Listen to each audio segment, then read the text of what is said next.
All right. Good morning, everybody. Happy Friday here on the morning show. Spencer Israel, JC Parets, Steve Strazza. Happy tariff deadline day, everybody. Yay.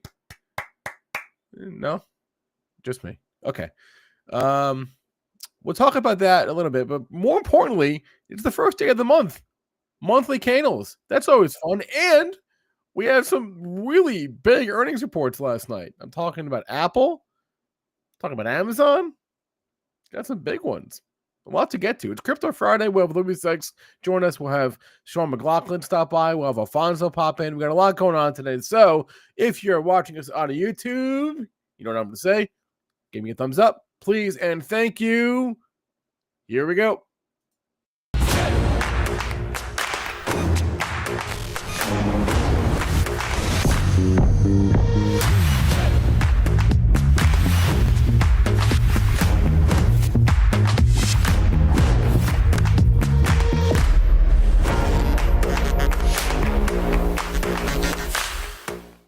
About 7 basis points. Whoa.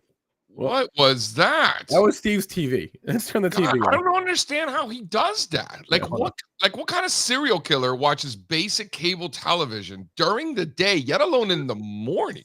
Nice ambient noise. He's turning it off. Nice ambient noise. Right, Steve? You tell him. What kind of creepy Florida man watches basic cable on a Friday morning? You don't care about the jobs? Your mic. Jobs number out just now. What's wrong with my volume? No, it's fine. Everything. Is it? What? Yeah, it's okay. JC, are you hearing things? Are you okay? Listen. I am good. How was the jobs number? Was it as good for you as it was for me? Kind of weird. I had to turn it off. No, the unemployment rate is up a bit, it looks like. But I have to tell you guys. So the unemployment rate being up, does that mean that more people are unemployed, or does that mean more people have jobs? Less people have jobs. Less people have jobs. So that's good, right? We want unemployment to go higher because low unemployment like it's been is inflationary, and that's no good. Right now, yes. For me, that's good. All because right. Shout out to more people being unemployed. That's nice. Well, wait. There's a Fed read through here, right? You want I guess, cold jobs report. So the Fed is more likely to cut rates sooner.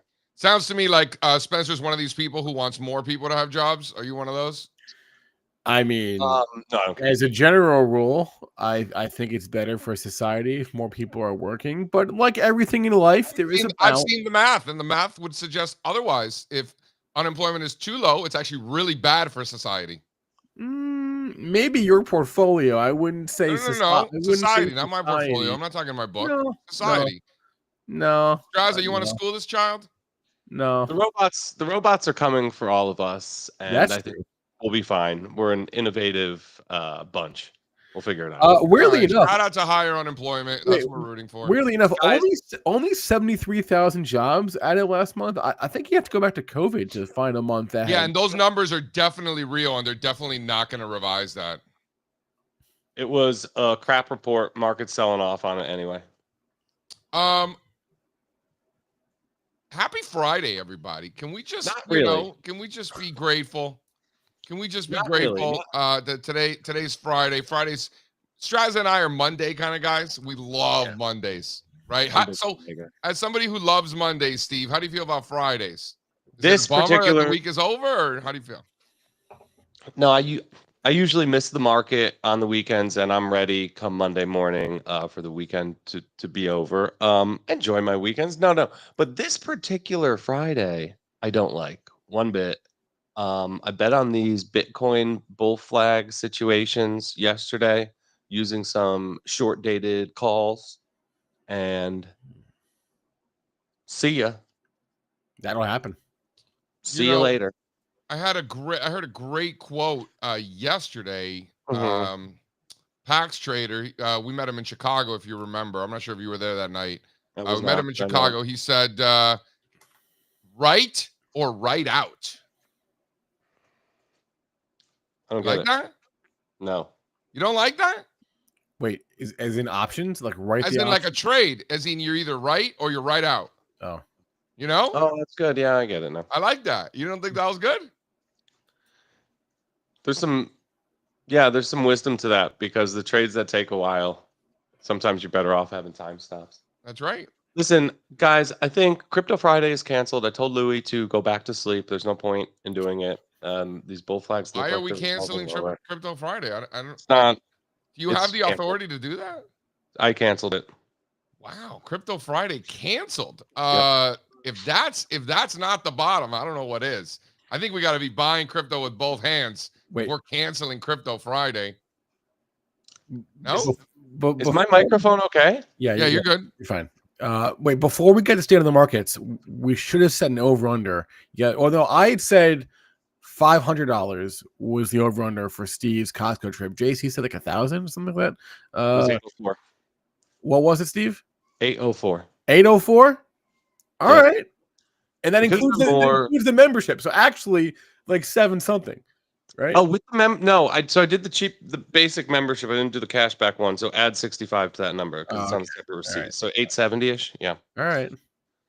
The carts could be larger at Costco. We got let's have 2007 all over again. That would be great. Okay. 7 was a great year. Right? Do you guys remember 2007 or were you too young for that? No, I couldn't find a summer job. It was horrible. 2007, you couldn't find a job. The economy was booming. It was a 5-year bull market, and you couldn't find a job. I guess maybe I guess that was 08. You're right. If you can't find a job in the best economy of all time, like you. Right. 07, I had a job. 08 was when things. Dude, 07 was a great job. 08 was the best year of my entire career until the market crash. It was great. It was the best year of my career until probably 2017. Like it took almost a full decade for me to have a year as good as the one I had in 2008. I'm happy for you. Bear markets are awesome. I don't understand what people are so afraid of them or scared of them. Yeah, you sound like it's just a bad take from you. It's one of you have plenty of bad takes. This is one of your Hall of Fame bad takes. It's truly terrible. It makes zero sense. He genuinely doesn't get it. Steve, he doesn't get it. Mean. The market crashes aren't great. That's a bad take. You sound like one of these angry libs that you make fun of. Actually, you sound exactly like them. Okay, it's a ridiculous take. And do angry libs love bear market crashes? This one annoys me more than any. It's because silly. It doesn't make sense. What are you talking about? You don't want another financial crisis. That was terrible. Well, first of all, these crises happen once every 50 years. So we're probably not going to get one. But a good 35-40% haircut, you know what I'm saying? Someone like yourself, right, who's looking for these rare real estate assets. What do you call them? Rare vacation assets or whatever it is. Guess what becomes real cheap? When shit's hitting the fan, you could scoop one of those. Don't you want to get a house in St. Thomas or something weird like that? St. John's? Maybe. But the financial crisis was unique in that way. If you look at a lot of the bear markets since, real estate has held up and been actually frustratingly resilient, I would argue. Yeah, because people are stuck in their homes, right? Because they got low interest rates, and then if they were to get a new home, they would have to get a higher interest rate because most people use mortgages, right? So they have to get a higher interest rate and pay for a more expensive house. So it's they're stuck where they're at. So it's just an interesting kind of situation, isn't it? The whole thing, we're all doomed. Everyone is doomed because the market. I hope so. Yeah. Okay. Guys, Apple, great report. I think the best revenue growth this company's seen since early 21. Yeah. I believe so. Monster quarter for Apple. And frankly, I think the reaction's being held down by the broader market. I like this one. I like this one for a long-term entry and as a trading opportunity. I actually thought silly because they said that everyone was when it ran out to get a new iPhone because they were afraid of the tariffs, and that didn't even occur to me to do because I need a new phone, and I was like, oh, why didn't I do that? Why didn't I go get a new phone before tariffs kicked in? But I didn't. Real quick, you're getting a sweet reversal right now off of this jobs report, and this makes more sense to me. I would check Fed Fund futures right now. I'll bet you're getting some real action there as well. But they might reverse this out here this morning. This could potentially, I'm no economist, but this could potentially. Thank God you're not an economist, because you wouldn't be here doing this morning show. This could be a really positive report in terms of interest rate policy for the next meeting. Bill says the grift will not end well. You know what I've learned? Every time someone says the word grift, buy more stocks. Have you noticed that? It's a bull market for the word grift. I hear it a lot. I think grift is just a word people use that are don't have enough long exposure. They're starting to say words that we haven't been able to say for a long time again. A lot of these comedians. I don't know if you guys forgot or something, but today is a celebration. We have a fresh batch of monthly candles. I was so tired last night. I was exhausted. I went to the Cheesecake Factory and with the family, and we couldn't get a table because it was slammed. So we had to sit in the high tops with twin 2-year-old high top tables. Not ideal. We got it done. Cheesecake Factory. First time I was in Cheesecake Factory in 25 years. I was doing the math. How was it? What was it like? Since Dadeland Mall. Dadeland Mall in Kendall. If you know, you know. Dadeland Mall. Shout out Dadeland. Was it expensive, JC? I bet you it was expensive. For 3 adults, 3 children, it was like $150. When were you in Miami? No. I wasn't in Miami. I grew up in Miami. There was a Cheesecake Factory at the Dadeland Mall, and that was the last time I was in one. So then I was at a Cheesecake Factory yesterday at the mall. My family was there just spending money, and so I went and met up with them after work. So anyway, I got back exhausted, but we have a fresh batch of monthly candlesticks. I couldn't even keep my eyes open, and I was going through the monthly candles. That's how dedicated I am. Does that surprise you, Steve? It doesn't. Not many things excite JC Parets like monthly candlesticks excite him. Monthly candlesticks and high unemployment, LFG. Let's go. He talks about them for days and days in advance. He gets ready. He pours a special glass of wine. No wine yesterday. No booze. Vintage. Totally sober yesterday. How about that?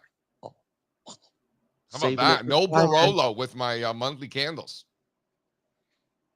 How about that? All right. Shall we do a little state of the markets, please? Because we got a lot to discuss. Well, let's take the temperature of where things at this morning.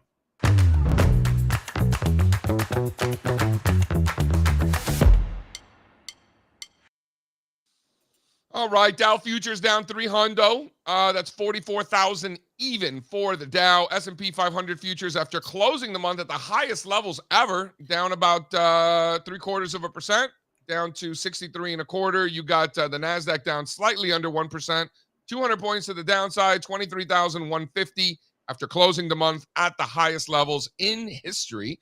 30-year bond futures up again, pushing 115 on the 30-year futures. Crude oil up 0.25%, pushing 70. Copper up 1.4%, bouncing back to 442. Gold up 1 1/3% here, pushing 3,400. Silver up 0.2%. Pushing 37 with the VIX back up. Back up the VIX there. Back above 18 for the volatility index. In funny money land, Bitcoin flat this morning, just under 116,000. You got Ethereum down almost 1% on the day, 36.65. Ethereum hanging in there pretty good.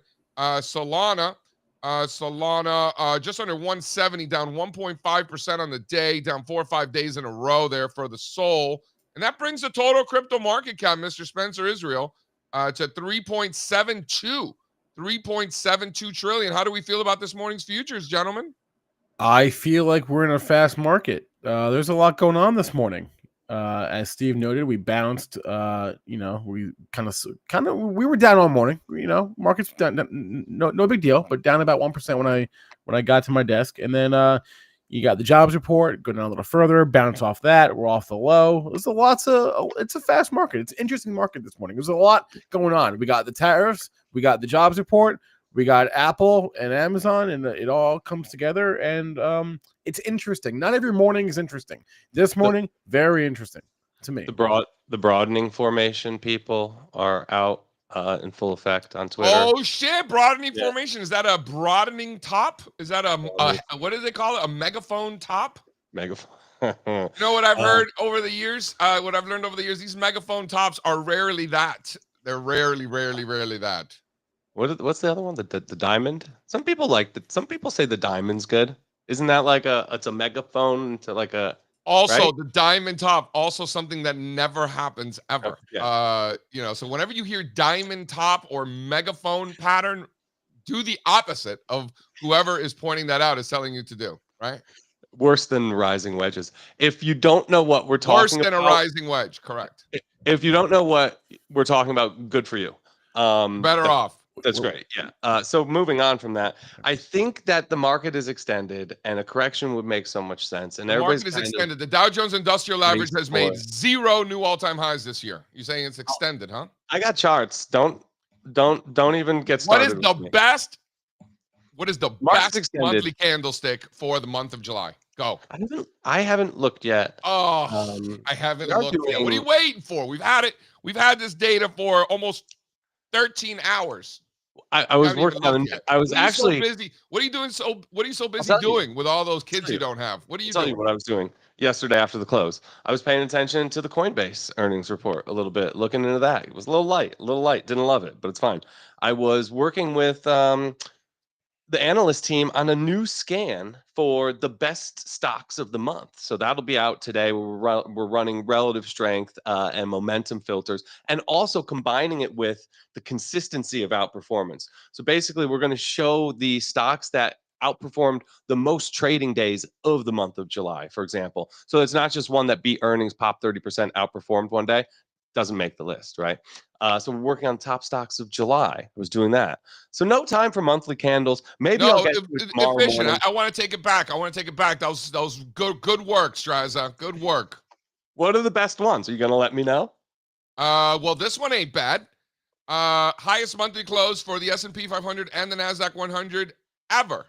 The monthly candle in April, Hall of Fame candle. Yes. Hall of Fame candle. Literally kissed that former resistance, nice and clean. One of the best.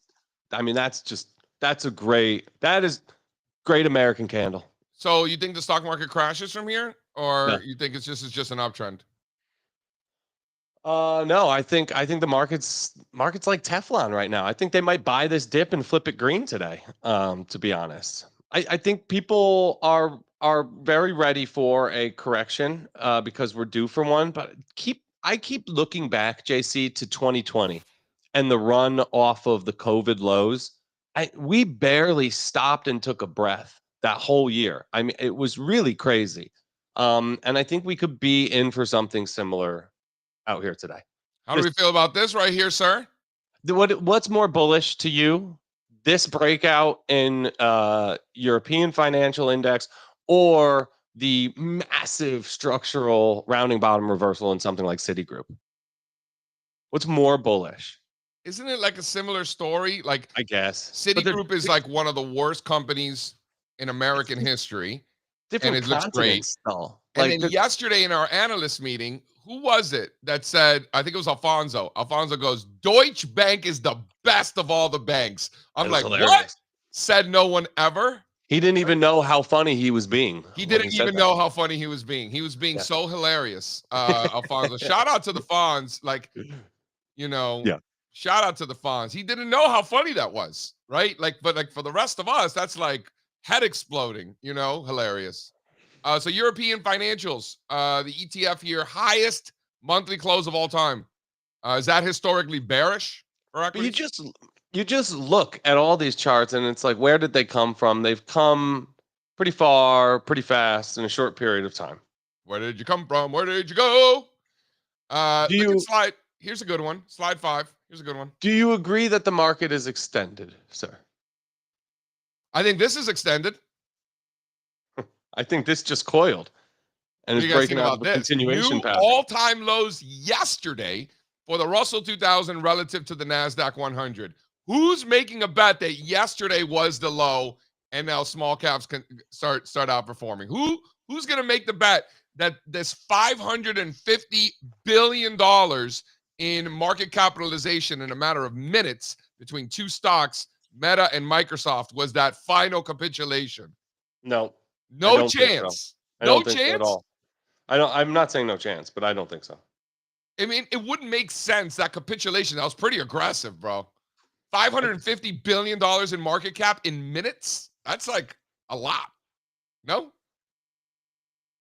I don't see the mega tech stocks slowing down quite yet. When you look at a chart like Apple, what if the small caps just speed up? What happens there? If what?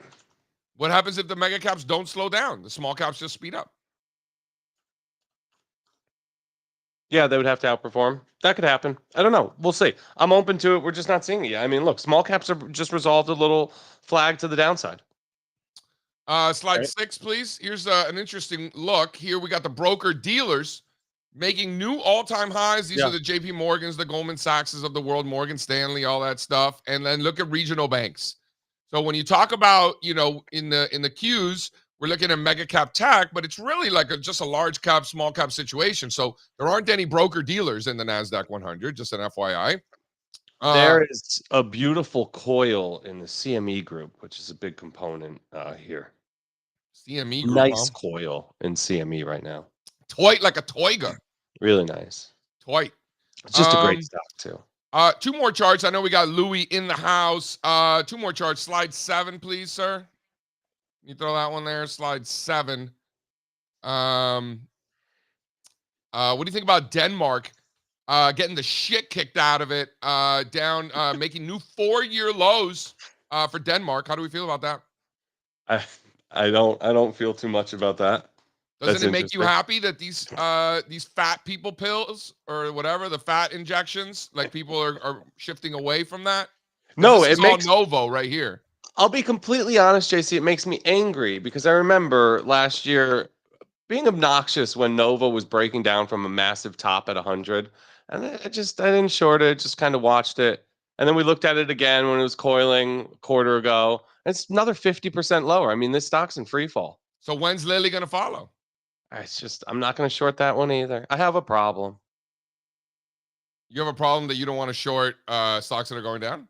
If you know what, I'm not going to short the fat people stuff. No. Yeah. All right. This is all Novo Nordisk just destroying 4-year lows.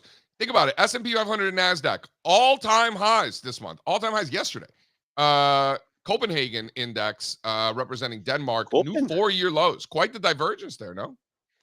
We call that underperformance, Steve.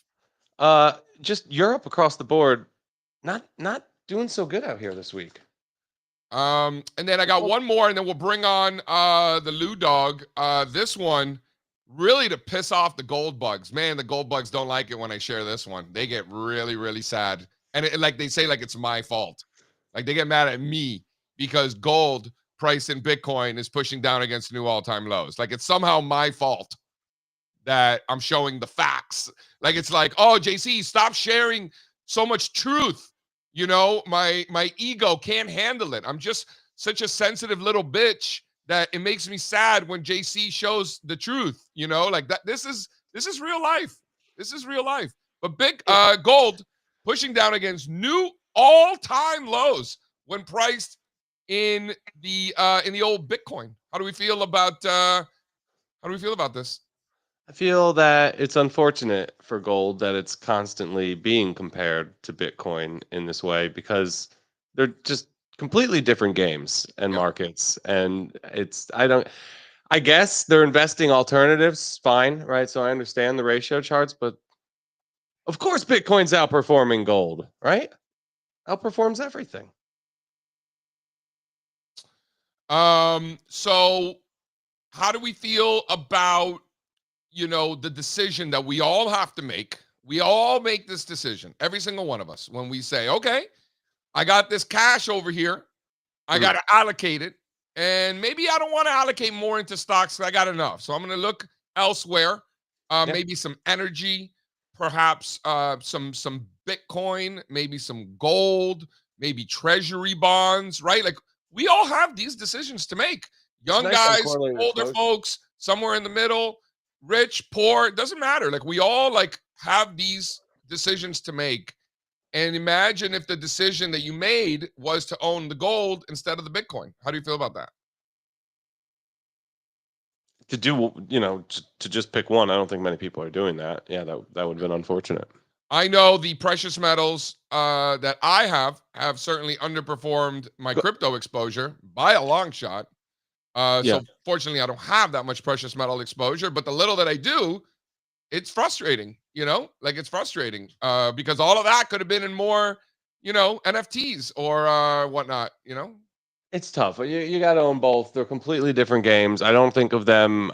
I barely even think of them as alternatives, to be completely honest. I own gold miners and silver miners in my investing and trading accounts, and they've done fine. But you're a rare bird. They've done well, and I don't. I think you own both, and gold gives you nice. Precious metals give you nice uncorrelated exposure. The problem with Do they? cryptos, they're too correlated. Yeah, I guess you're right. Gold is less correlated than crypto. I'll give you that. All right, I'll give you that. Shall we bring in Louis and hear what Louis has to say about this chart? Yeah. If he Got my fingers on the pulse, avocado and toast, leather seats, jet plane, always ready to go. Morning, guys. How's it going? Louis, am I just being a troll, or is there something to this chart? I gotta say, in my charting arsenal, I'm deep in the trenches of crypto. I never look at this chart. I just think it's pointless. I don't really know what it's showing me. I mean, I look at this chart and I say, okay, well, Bitcoin's outperformed gold since 2016. I mean, By a that's lot. pretty obvious. Yeah, I mean, you know, flip the chart over and denominate it in gold, and it's just going to look like a chart of Bitcoin. And so Bitcoin's breaking So out. the beta's in the Bitcoin, and that's what's going to run this chart. Yeah. All right. I don't disagree with any of that. I'm trolling, right? I mean, you've been known to do a bit of trolling, JC. Just poke the bear a little bit, see what kind of feedback we get. It is funny how these gold bugs just like their heads explode when I just show them facts, though. I mean, like you yourself, you also get that in the crypto community. There's obviously a lot of conspiracy theorists out there, and I've been diving into some of those myself more recently. But before we do that, let's just quickly do a quick recap of what's happening in the crypto markets. Pull up Bitcoin, then we'll move to ETH, then we'll move to Solana, then we'll move to the more junky stuff. Market selling off a little bit. I'm not really too concerned. Bitcoin's still above all these major anchored VWAPs, still above these major breakout levels. Go to Solana. Let's go to Solana. Hold on. Is this a little shake and bake? A little shake and bake there for the BTC? I think so. I think so, JC. Just, we've got this flag. Bitcoin's been trading at 118 for forever, these last few weeks. And now we're moving lower. I think that's just a nice flush of those lows, and then we ultimately rip higher. And so I've been saying I don't really care what the resolution is out of the short-term pattern. If it's lower, I don't give a shit. If it's higher, it's the direction of the underlying trend, because even if we move lower, we've still got all of the support right underneath. So if we're above those former highs and we are above the anchored VWAP off the lows, the trend remains up. Yeah. And so let's look at Solana. Solana is dipped below this breakout level, but still above these anchored VWAPs, retesting the anchored VWAP off the lows right now. And so I think this is just a totally normal pullback within the context of these longer term uptrends. Let's move to ETH. ETH, absolute home run, but just taking some off the table here, where the trade has more than doubled since May. We were wanting to be involved when nobody else was buying this, but then now you're getting a massive spike in open interest after the thing is doubled right into resistance. And so I think Ethereum moves sideways here. I think it's going to be opportunity cost for these next few months. This looks like a massive base to me, Lou Dog. Yeah, exactly. I think this one breaks out. But look, the question I'm asking myself is, do I want to be in an asset that I think is going to move sideways for a few months when there's a lot of breakouts happening? Like, no, I don't. I want to just pay myself. I want to pay my. I want to be involved in the breakout.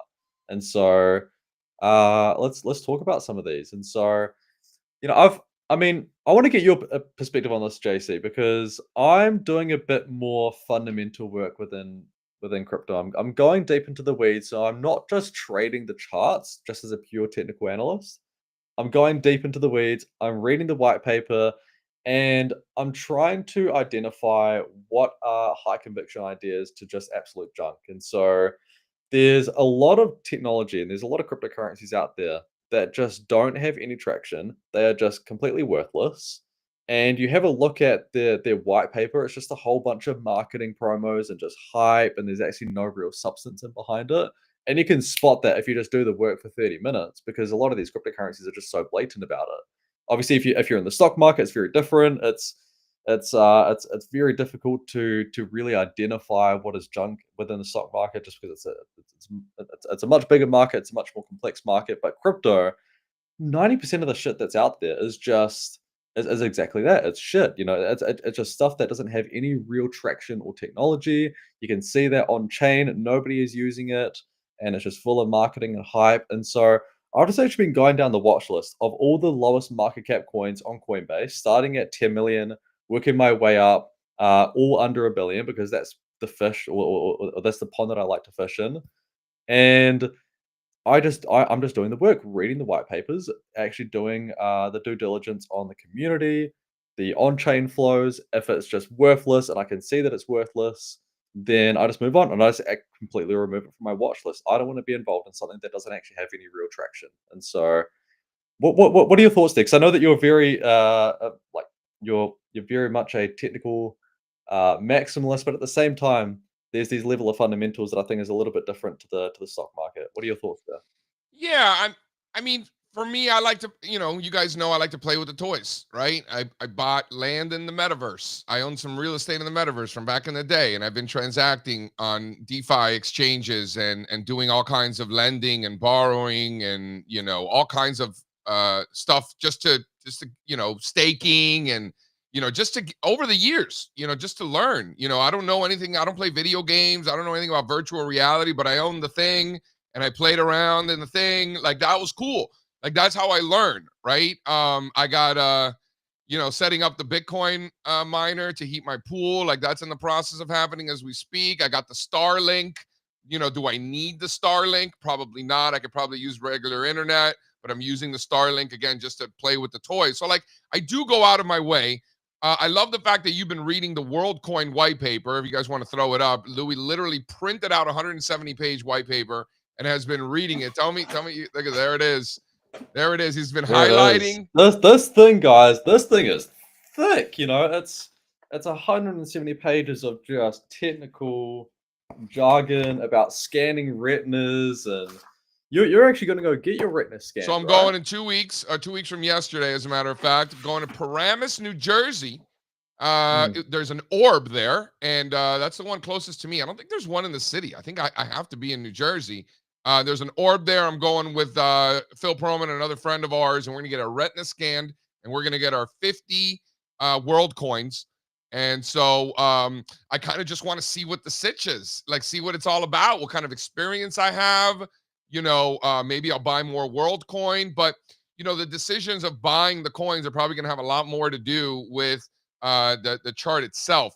When I bought land in the metaverse years ago, I did so because I made a bunch of money. We all did, in the Mana coin, which was the token being used in that particular metaverse. So I took some of those profits and I bought real estate. Same thing with helium. We made a bunch of money on the helium, so I took some of that profits and I bought helium miners and started buying helium and started mining helium. And now, that kind of took a life of its own. And so, that's kind of how I've been thinking about it over the years in terms of, allocating some of the profits and reinvesting that in my own, I guess, knowledge and experiences, I guess. And I think I've done a pretty good job of that. The real estate in the metaverse, that was no good. The helium mining, I guess we'll see how that works out. But like that's how I think about it. So I'm gonna go check out the WorldCoin situation in Paramus in a couple of weeks. But why don't we dive into what the WorldCoin is doing, and then if you want to tell the folks what it actually is, supposedly. I mean, shout out to Jason from Spot.dog or Spot Trading. Not sure if you guys had him on the show this week or the week before. He's coming on next week. But he introduced me to this, and I was just really fascinated. It just sounded like a bit conspiracy theory, and I was just like, you know what? I'm just going to read the white paper, just hear it from the horse's mouth.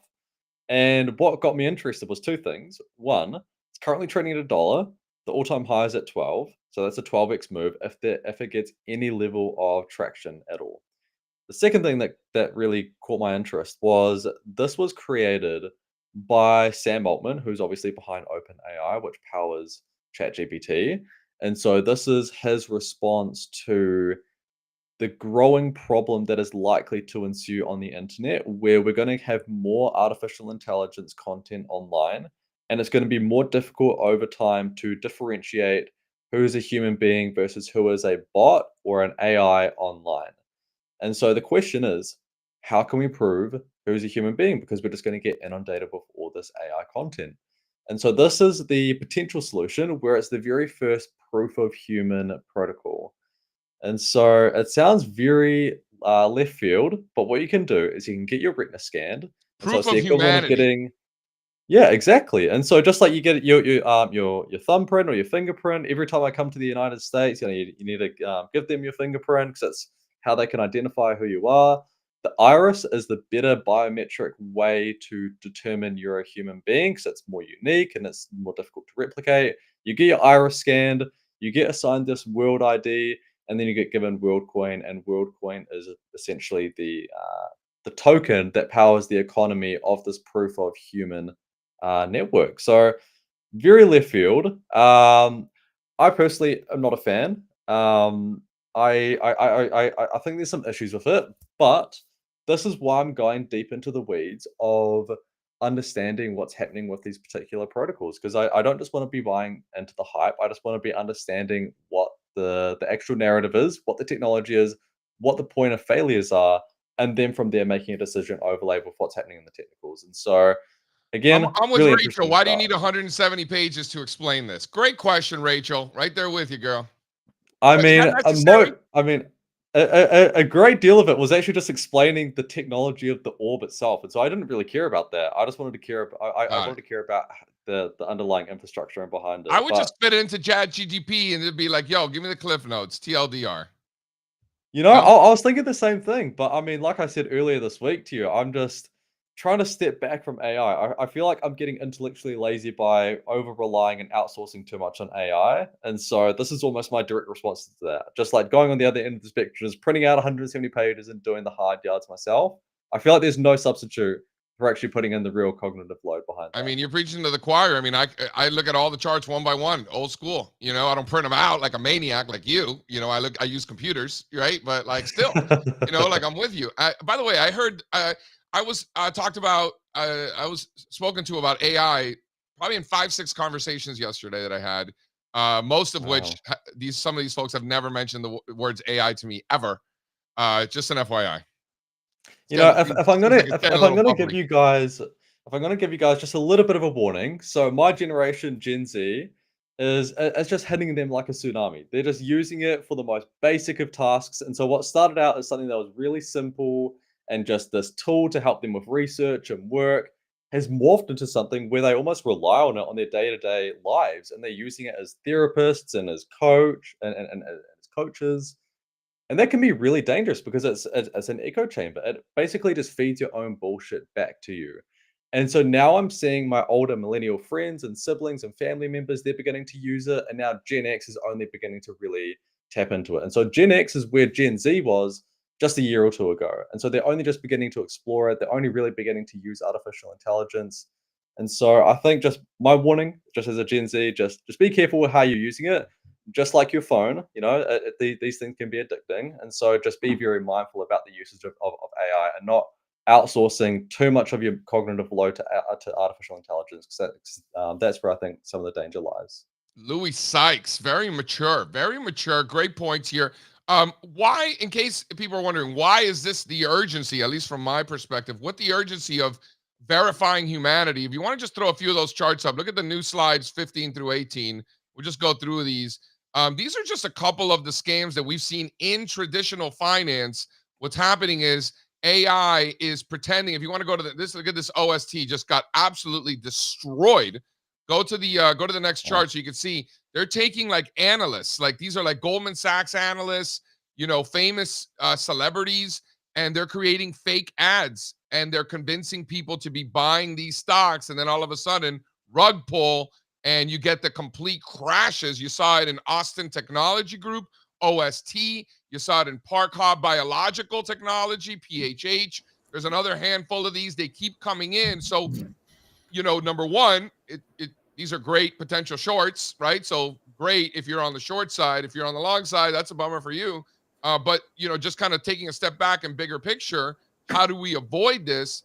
By confirming humanity, right? And WorldCoin may or may not be the solution for this problem. I guess we'll see.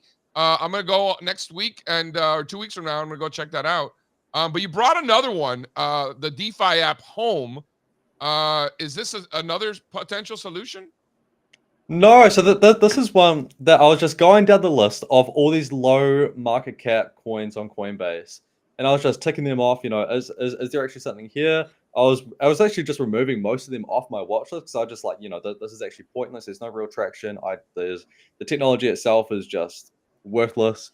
This was one that was this was the first one that really stood out to me, and this was very similar to Spot.dog, where this one's claiming to be the next Robin Hood of the DeFi market. If anybody has participated in DeFi, you just know how terrible the entire process is. You need to have all these different wallets.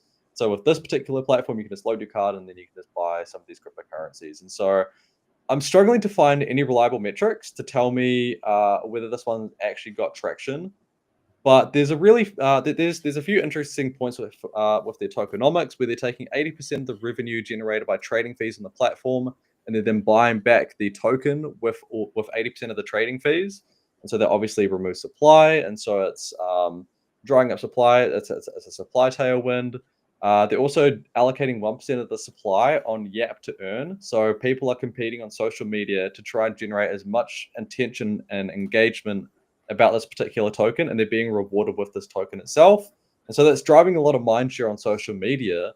And this was actually how I got alerted to it on Mazari. It had an incredibly high mindshare relative to its market cap. And so it's basically just a way for this particular website or platform to advertise in quite an effective manner. And more importantly, the chart was actually nearing all-time highs. And so one thing I really want to see is I want to see some verifiable metrics to tell me whether this particular platform is actually getting the attention it needs or whether it's just noise. I still haven't been able to find that, but regardless, I still think this is quite an interesting case right now. Aren't like people from New Zealand like tree huggers? Like, should you be printing out 170 pages? Where on earth did that come from? New Zealand folks are not tree huggers. I was just. I mean, we are. I mean, I'm a tree hugger at heart. I mean, you know, we've just got some beautiful landscape. It's difficult. Do your neighbors know you're printing out 170 pages worth of shit? Do they know? I mean, I don't really give a shit. I've got some bags that I need to look into, and so you know, nice. I mean, when you come down to JC, when you come down to New Zealand, JC, I feel like a part of you is going to become a little bit of a tree hugger. I mean, I lived in California for 5 years. I'm down with some tree hugging. I get down, you know, Actually, a little yoga, a little Good gardening. Point. You know, I'm in. When are we gonna get Adam Parker on? Great question. Get it done. Adam Parker, friend of ours for sure. Okay. Mr. Louis Sykes, my friend. Last question. What are we buying this weekend then? Bonk. Buying the bonk. Okay, I like it. Louis Sykes, ladies and gentlemen. Spencer, can you drop the link so people can get access to Louis stuff? I don't have to drop it. It's in the description on YouTube, right there. AEC Crypto Daily. Check it out. And Louis, great stuff. Thanks for joining us. And thanks, Lou. All right, cheers, guys. Good weekend. Having a great hair day as usual. Louis Sykes, New Zealand. I'm dying to go to New Zealand, bro. I know, me too. Dude, good wine in New Zealand. You know, I'm not really like a big New World kind of guy. I'm more of an old world wine guy. But the New Zealand Pinot Noir, they're doing a lovely job down there. I saw New Zealand in the news this morning because the FBI is opening its first field office in New Zealand. Ooh. Anyway. How about that? Okay. How about that? All right. They got plenty of offices in Florida, I imagine. A lot of shenanigans going down there. Should we bring on Sean? What's going on here, Steve? No. Do it. Steve, very excited Sean is here. Yeah, okay. Yeah, I don't know.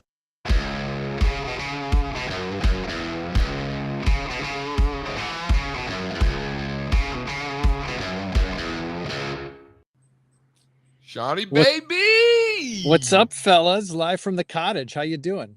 Where on earth is Carmen Sandiego? Where are you? I am in Rushford Lake, New York. Looks like you. Are you in the woods? No, I'm on I don't know if you can see behind me. There's a little lake there. Wow, it's water. Yeah. Maybe if I scroll out that way, you can see more of the lake. There it is. A little more of the lake. Oh, I see where you're at. That's nice. Yeah, little You doing cottage there? community here. My uncle has a cottage out here, and so I'm here for a week. That's nice. Rushford Lake. How's my signal? My signal okay? I'm on a hotspot. No, it's good. Yeah, you're good. Awesome. Trading from the lake. All right, Sean, Yeah. what are you seeing in this with this market? Are you Well, too long? First of all, I want to comment. There was a comment while Louis was talking about how Gen Z is rapidly becoming the first post-literacy generation. I got a chuckle out of that one. That is funny. Does that mean that they don't need to read? It's like Can't. the first generation where literacy is probably on decline. I'm not saying I agree with this, but I've been hearing this. So, Bummer Sean, I was filling in for you yesterday, and we were talking about some options trades. I was like, if Sean was here, this is what he would say. If Sean was here, Sean would say, JC, don't sell naked puts in MicroStrategy. Yeah, tell him what I That's said. something we want to do. And then I said, and then I'm like, but what we could do is we could put on like a put spread and we could buy further out of the money puts. And then Sean would say, nah, it's not worth it. You're not getting paid enough. You know, No. so I was like filling in for you. Let me yesterday. I thought I explain. did a pretty good job. You're not explaining it right. Let me give him the Alright. proper context. This crazy bastard goes, Strazza, you doing risk reversals in the MicroStrategy? And I was like, no, never. Like MicroStrategy should be on the never list. Never. It's a naughty sell list. It's on the naughty list. Sometimes I feel like Wow, JC just needs a little bit more excitement in his life, and he just wants the danger. No, it's not so much the danger. First of all, we didn't put on the trade. I knew what you would say. I like literally quoted what you would be saying at the time, and we didn't do that. But like, you know, the kind of reversal that we saw like in natural gas, for example, yesterday, you know, the type of reversal that we were potentially seeing in the MicroStrategy, like, you know, those were the type of situations where I would be like, you know, if we were going to put on a risk reversal, this would be the kind of the ideal scenario to put that on. But with a company like MicroStrategy that's on the naughty list, that's just not something we're going to do, right? And I wasn't even thinking of this, but also, Sean, they had earnings last night. Yeah. So double even if they didn't have earnings, it's not for me. Guys, I'm gonna hop. Appreciate you guys. Have a good weekend. Okay. All right. See ya. Bye. Strazza, I'll tell you, I guess I didn't answer JC's question before he left. What am I seeing in the market? And I think you're seeing or feeling the same thing I'm feeling. I've been writing about this all week. We're at that point in this bull market where this is where our stomachs get tested, right? Yep. Like you and me are riding a shit ton of high beta spec names, right? And while the indexes, I mean, the indexes are finally starting to roll over a little bit here, but far before that happened, I mean, my portfolio started rolling over early last week. I mean, I'm way off my highs from early last week. It was the speculative growth, a lot of it for me.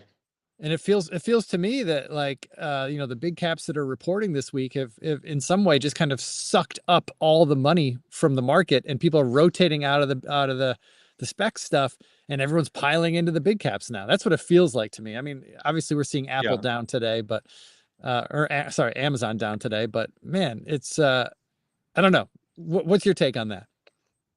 I think we're at, yes, it's one of those moments where you kind of just have to hold on.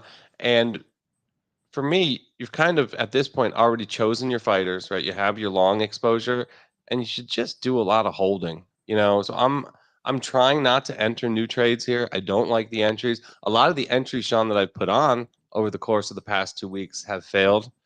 Getting no follow through. The flag in Bitcoin's a good example, right? DraftKings is a good example. They're not resolving higher. I'm not getting follow through. That's different. That's new.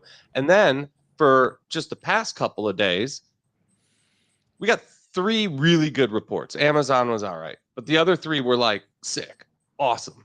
And last 2 candles, these are some of the worst looking candles. If you count today and yesterday, the way we're looking today, this would be 2 of the worst sessions we've had in a while, on the heels of great reports from the biggest companies in the world. So I don't know what more the market needs. Maybe it's more about the bond market right now. Is what it seems. Yeah. This is just, you know, I'm struggling because I want to have the big wins, right? I want to ride the trends that are going to go on and 5x, 10x, that kind of thing. But the only way to do that is to sit through the pullbacks that inevitably come. And right now we're having one of those, and man, it's hard. It's hard. And I'm not the only one feeling it. I hear it from our clients. Like they're like, what do we do? Should we take profits here? And they were asking me earlier last week, should I sell half of my position? Should I create a call spread on these long calls that I'm in? And I said, look, you can do that. And if that feels right to you, you should do that. But I have to stick to my process. I'm in this for the big wins, and I can't have big wins if I'm getting scared at every little pullback. And hey, maybe the people I was talking to last week, they were right. And in hindsight, they were. Maybe they made smart moves. I didn't do that. I'm still riding some of these things, and man, it's hard. I look at different measures, measuring just how extended we are, overbought we are. And I kept looking back to 2020 when I was doing this yesterday, because in 2020 we were like extended the whole time. Like we ripped off of those COVID lows and we never got a correction. We've gotten multi-month corrections, several of them, big deep ones. This cycle, this prolonged cycle, and probably a bear market just earlier this year, right? So like this time around, which we've gotten a lot of corrections. Last bull market, it like we ramped, we chopped for a week or two, ramp again. It was kind of crazy. So I'm trying to be mindful of that as I look at the chart right now. And I'm like, we got to correct. But if you just look at standard like percent from 200-day moving averages, even RSIs will show you like this is the kind of level where you want to expect a pause. It totally makes sense, man, but it doesn't make it any easier to hold these things. It's a good week to be at the lake, I think, for you. Yeah, it's a working vacation. It's not a real vacation. I'll still be dialed into my my laptop here for the next several hours easily. I made a mistake yesterday, I think. I really pressed these bull flags in Bitcoin. And when I think about it this morning, a little just kind of mad at myself for really going in on that trade, because they're going to get blasted today. I went like short dated calls. I did some today and some next week. So really like the position, unless it gets saved big here today, is just about over. And I'm thinking to myself, I bought this bull flag, that bull flag, that bull flag over the course of last week. None of them have worked. What made me think this one was going to work? Like, I'm usually very good at taking the message of the market, taking the feedback, and doing more of what's working. The bull flag stopped working like a week and a half ago, 2 weeks ago, back when regional banks failed their bull flag. And I'm out here trying to buy more bull flags. What am I doing, Sean? Well, we're human, right? And we see things, we like to repeat patterns, and we've seen patterns like these work over and over certainly for the last 4 or 5 months, right? I mean, since April, certainly these things have worked. So we, as humans, we kind of just get into a rhythm, and the rhythm serves us well for a while. And then we're not easy to make that change, right? I mean, this is why they say bottoms are an event and tops are a process. And a big reason they're a process is because it takes a lot of people a lot of time to change their behavior. That this behavior that we've had of just buy anything because anything's working. I mean, we've talked about that in our analyst meetings like every week for the past 4 or 5 weeks, when JC would be like, what's the best idea out there? And my answer would always be, just buy Nothing. fucking anything. Everything's working. Yep. And that was true for Yeah. good 6 to 8 weeks, right? You get lazy, you start taking riskier shots right as that moment dries up. And and I think it was JC who quoted Warren Buffett recently in one of his letters. He said that bull markets are like sex. They feel best at the top, or they feel best right at the climax, right? That's when they feel the best. And were we feeling that a couple of weeks ago? I think we were. Yeah. I was like, man, this is great. Everything's working. I'm up huge. I'm having a great month. Like, boom. We're out here buying calls and drone stocks and shit. Yep. We're buying stocks because they have an animal in the name, right? We've literally been doing that, and it was working for a while. Just not anymore. But look, I think, and the seasonality people will tell you too, Sean. They're listening to our conversation right now. The seasonality folks, I can hear them in the chat, and they're like, "Oh yeah, August is supposed to be bad." So like, there's that coming too. You got this little bounce situation in the dollar. Something like copper. Do you think Do you think much about this action from copper? We had the best day ever and the worst day ever in the same month. It's like inflection point volatility. You got a big failed breakout. I mean, I think of it to the extent that I have equities positions that have metals exposure, and it's affecting those. And that's it. Yeah. Well, you know how I think of it? What worries me most about that price action from copper, if it turns out to be as bearish as it seems right now? China. It's still weird because it's like China's tech now, but it's still kind of like copper. It's like so you think this copper is plus bearish for tech. China potentially? I think so. Yeah. We'll see. Great. I got a bunch of China exposure on too. Me too, dog. Hey, Look, we'll see. I saw that comment in there from John O. Cheers, buddy. He's giving us a shout out for our honesty. Yeah. Hey, We're the realist. Yo. we're traders here, and you know, I think more than anybody at All Star Charts, me and Strazza have the most capital at risk on a daily basis, and so we feel this shit.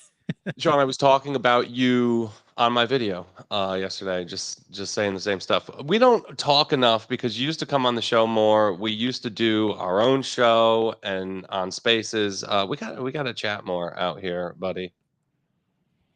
I'm open. I'm open. Let's make it happen. Let's give the people what they want. So I already texted Rose today. I said, "What do you want to do?" Because I'm just gonna get away from my screens today.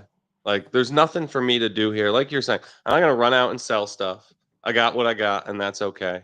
I think this dip, at least for now, will probably be short-lived. We could flip it green. It's just I'm gonna be frustrated this morning if I'm sitting here in front of my screens. Yeah. So I don't know. Maybe we went to Costco yesterday. Maybe we'll go play tennis. I don't know. I think my game plan is I'm going to bang it out hard here until about lunchtime, and then my uncle sent me a link to some hiking trails that are nearby that I've never been on, so I might try that out. And then later tonight, not really a big deal, but it's a big deal to my 11-year-old son.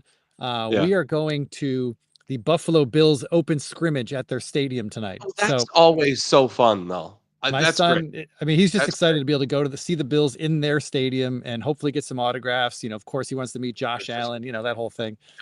I don't know if it's still like that, but I used to go every offseason to Giants training camp back when they had it in Albany. It was in Albany. It was up there somewhere. Now they have it at the facility.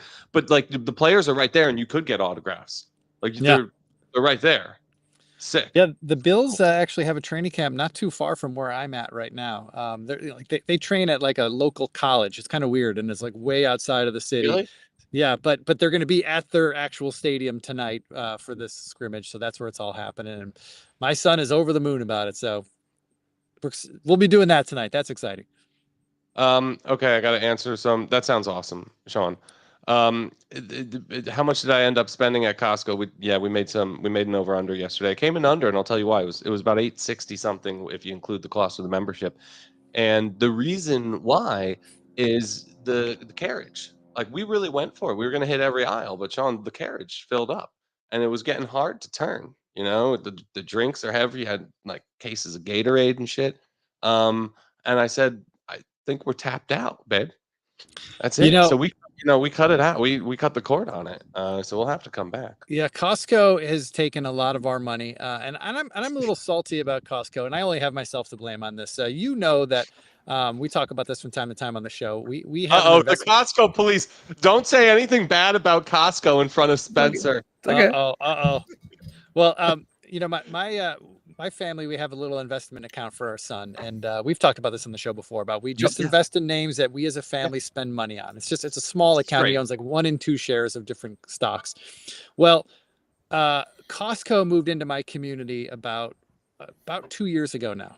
Like there was always a Costco in the area, but it was like an hour and a half away, so we'd only go there once in a while. But now there's a Costco a short drive from our house, and in the last year, my wife has pretty much moved all of our shopping to Costco. Grocery shopping. She buys clothes for herself at Costco. I mean, she's getting everything at Costco.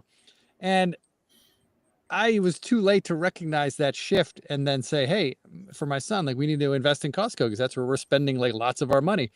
And man, I think we've missed out on a triple in Costco stock since they moved into our community. If we would have just bought shares then, man, this totally stock's been a hard trade. It's been a hard trade almost forever, hasn't it? Yeah. It doesn't go down. It's a bummer. Yeah. All right, Spencer, defend Costco. No, What do you I'm gotta not. say? I've nothing to argue. Actually, I don't think Costco. I think their produce sucks, but everything else is cool. Their Oh, you know produce what? is quite bad. The other thing about the department. Costco in my town that is just going to Yeah. invite us to spend more money is right now it's under construction. It'll be open, I think, in the next month or two. They are building an In-N-Out burger right next to Costco. Are you kidding me? That's awesome. We're going to be there all the time. That's awesome. I wish they would bring In-N-Out burgers to Florida. So quick review. I thought the meats were pretty good. We dabbled in the meat department. Yeah. Obviously the cleaning stuff and drinks, everybody knows that. The wine selection is pretty ridiculous there, and really cheap. So we probably, we get 6 or 7 bottles, that adds up. And then just as an observation, it's a lovely shopping experience, but there's too many fucking people. It's like a mini city there. They have like lockers for their employees and like a big old cafeteria. So we were thinking like the best way to do this is probably like first thing in the morning, like the senior citizens do, like get there when the doors open. Because it was crowded as hell, like beep beep with the carriage kind of crowded. Well, Strazza, if you get the executive membership, you get to shop an hour before everybody else. Half hour early. Half hour, I think. They didn't tell me that. Really? Yeah, that's what we have. But that's Steve. That's new. That's only in the last couple months. That's. Oh, is tell it? you why. Okay, we just got our new. Yeah. We've had a membership for a long time, but we like shared it with my wife's brother. But Yeah. now we just upgraded to our own, like literally like a month ago, and we got the executive thing. Yeah. Yep. Likewise. So I'll tell you why I didn't get it. Quick story. Tell me if I'm crazy. So the lady's explaining it to me, and she's saying, you spend all this money, and then you get 2% cash back, and then we send you a letter Mhm. to your mailbox, and Right. you bring it in. So Right. I was like, okay. I'm like, but then like obviously like the points go and just hit my account, right? And that's like tracked. No, you got to go get the voucher that we send you in your mailbox and physically bring in a piece of paper. And I'm thinking, that's never gonna happen. It's So just I'm a check. Like just goes to my account, and they're like, "No, you have to bring in a physical piece." And I'm like, "It's 2025. I just can't." Yeah. Like, Look. what are you talking about? Well, Strazza, Let's do it. you know how much I like credit card hacks, and you know, one of the things that we're exploiting with the new Costco membership is when you're an executive member and you get the Costco Visa card, which we just did. Okay. All in combined, you get something like 5% cash back. I mean, why not? Especially when we're spending fucking $800 a month there, at least. They didn't tell me about all this. I heard about the 2% cash back. So you get a Costco credit card on top of the membership. That's a Visa, and you get 5%. Spencer, you do this too? That's the move. I had a bad lady. She didn't sell it right. Yeah, I'll upgrade, I guess. All right, let's let Steve go and do that. Let's get out of here. Shout out to Figma. What an IPO yesterday. This thing was priced at $33. Opened at what, like 80 something? 85. Got to 150 overnight here. So hey, this is great news, by the way. This Yeah. is great news, by the way. Me and Brian Lund were talking a couple weeks ago about what we would need to see for this market to be anything like the .com bubble of the late 90s. I'm not saying that's going to happen, but if we want this bull market to have another thrust higher, you know, if we want to see like the NASDAQ double from here over the next 4 or 5 years, I think we need to see is we need to see more hot IPOs coming to the market. We need to see more action like what you just described, Spencer. And we need to see that like at least on a weekly basis. Until that happens, you know, we're nowhere near what was going on in the late 90s. Yeah. Look for a little red to green here today. I agree with you, Sean. It's interesting. Some of these interest rate sensitive groups holding in pretty well. At the lows of the day, we'll keep an eye on that. But let's get out of here. Everyone, go make some money. Thanks for watching. Have a great weekend. We'll be back on Monday. Who's Monday's guest? Let's look at the calendar real fast. Is it? It might be Jake Wojcicki, actually. Jake, wow, I haven't seen Jake in a long time. I know. It's going to be a good one. All right, that's what we got. Thanks for watching. Drop us a like and be responsible out there. Happy Friday, everybody. Take care. I can't take no loss. I don't even know what it costs.